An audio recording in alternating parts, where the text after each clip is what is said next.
ఇక రాహుల్తో భేటీ తర్వాత మీడియాతో సీఎం రేవంత్ చిట్చాట్ నిర్వహించారు. జనం స్వయంగా చెప్పిన వివరాలే కులగణన సర్వేలో నమోదయ్యాయని అన్నారు సీఎం రేవంత్. కులగణనలో ఒక్క తప్పు ఉన్నా చూపాలని తెలిపారు.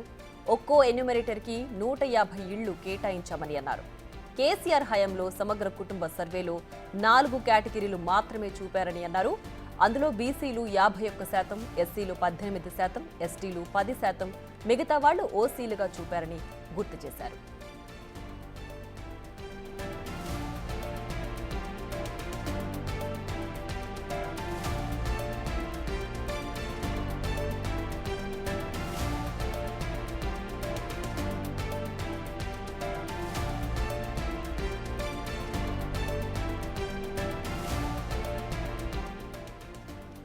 ఇక కులగణన సర్వేకు సంబంధించి సీఎం రేవంత్ రెడ్డి కీలక వ్యాఖ్యలు చేశారు. గత ప్రభుత్వం చేసిన సర్వేలో కేవలం 4 కేటగిరీలు మాత్రమే ఉన్నాయని, ప్రస్తుతం వాళ్లు చేసిన సర్వేలో అన్ని చాలా క్లియర్ గా ఉన్నాయంటూ కూడా సీఎం రేవంత్ రెడ్డి చెప్పారు. ఏ ఒక్క తప్పున్నా సరే చూపించాలంటూ కూడా సవాల్ విసిరారు. మరింత సమాచారాన్ని మా ప్రతినిధి శివ అందిస్తారు. శివ, చెప్పండి, సీఎం రేవంత్ రెడ్డి ప్రస్తుతం చేస్తున్న కులగణన సర్వేకు సంబంధించి ఏ చిన్న తప్పున్నా సరే కూడా చూపాలంటూ కూడా సవాల్ చేశారు. ఏంటి దీనికి సంబంధించి డీటెయిల్స్? రైట్ ప్రియ, తెలంగాణ సీఎం రేవంత్ రెడ్డి ఢిల్లీ పర్యటనలో భాగంగా కొద్దిసేపటి క్రితం తన ఢిల్లీ పర్యటన ముగించుకుని హైదరాబాద్ బయలుదేరారు. దానికన్నా ముందు మీడియాతో చిట్చాట్ నిర్వహించారు. మధ్యాహ్నం ఇటు కాంగ్రెస్ అగ్రనేత రాహుల్ గాంధీతో కూడా సీఎం రేవంత్ రెడ్డి భేటీ అయ్యారు. కులగణనపై ప్రధానంగా చర్చించినట్టు తెలుస్తుంది. మరోవైపు తెలంగాణలో నిర్వహించబోయే భారీ బహిరంగ సభలకు కూడా రావాల్సిందంటూ కూడా ఆహ్వానం పలికినట్లుగా ఆయన చెప్పారు. మరోవైపు ఏదైతే ఇప్పుడు కులగణనకు సంబంధించి ఏదైతే వివాదం కొనసాగుతుందో, ప్రతిపక్ష పార్టీలు ఆరోపణలు చేస్తున్నాయో దానికి సంబంధించి క్లారిటీ ఇచ్చే ప్రయత్నం అయితే సీఎం రేవంత్ రెడ్డి తెలిపారు. ప్రజలు ఏవైతే స్వయంగా చెప్పిన వివరాలను మాత్రమే కులగణనకు సంబంధించి నమోదు చేశామనేది సీఎం రేవంత్ రెడ్డి తెలుపుతున్నారు. ఒక్కొక్క ఎన్యూమరేటర్కు 150 ఇళ్లకు ఒక ఎన్యూమరేటర్ను నియమించి స్పష్టమైన వివరాలను సేకరించాలని కూడా వారికి ఆదేశాలు జారీ చేశాం. వారు కూడా అదేవిధంగా వివరాలను సేకరిస్తున్నారంటూ కూడా సీఎం రేవంత్ రెడ్డి తెలియజేశారు.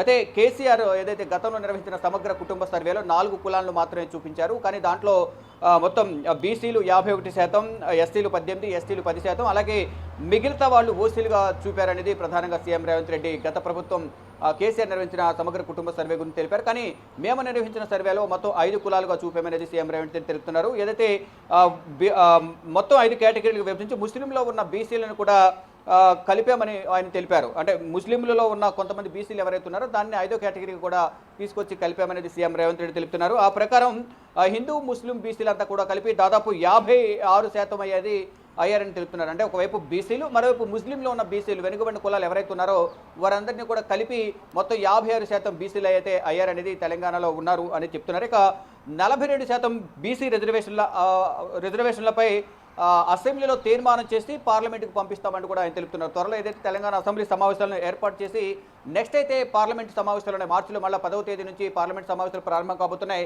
ఎక్కడి నుంచి ఆమోదించి అక్కడ పంపిస్తాం కాబట్టి ఇటు పార్లమెంట్లో కూడా ఆమోదిస్తే మంచిగా ఉంటుంది అనేది సీఎం రేవంత్ రెడ్డి ఎవరైతే విమర్శలు చేస్తున్నారో బీజేపీ నేతలకు వారికి వివరణ ఇచ్చే ప్రయత్నం అయితే సీఎం రేవంత్ రెడ్డి తెలిపారు. మరోవైపు రాజకీయ జోక్యానికి తావు లేకుండా కమిషన్ ద్వారానే ప్రాసెస్ అనేది చేస్తున్నామనేది సీఎం రేవంత్ రెడ్డి తెలుపుతున్నారు. ఏదైతే కులగణనకు సంబంధించి ఎక్కడ కూడా రాజకీయ జోక్యం లేదు, ఎక్కడ కూడా మేము రాజకీయంగా జోక్యం చేసుకోవడం లేదు, కమిషన్ ఇచ్చే నిబంధనల ద్వారానే ఈ కులగణన అనేది జరుగుతున్నట్టు కూడా సీఎం రేవంత్ రెడ్డి తెలియజేశారు. కేసీఆర్ సర్వేలో ఎస్సీలు అనేవి 82 కులాలు ఉన్నట్లు కూడా ఆయన చూపించారు. కానీ మేము సర్వే నిర్వహించిన సందర్భంలో ఉన్న కులాలు మాత్రం 59. అలా ఎలా అయ్యాయి 59 కులాలు అనేది కూడా ఆయన తెలియజేశారు. అంటే ఒకే కులాన్ని స్పెల్లింగ్ మిస్టేక్స్ రావడం వల్ల అక్కడ అక్షర తప్పిదాల వల్ల కూడా ఆ విధంగా జరిగింది. కానీ 82 కులాలు అక్కడ లేవు అనేది కూడా సీఎం రేవంత్ రెడ్డి కొన్ని ఉదాహరణలు కూడా చెప్పే ప్రయత్నం చేశారు.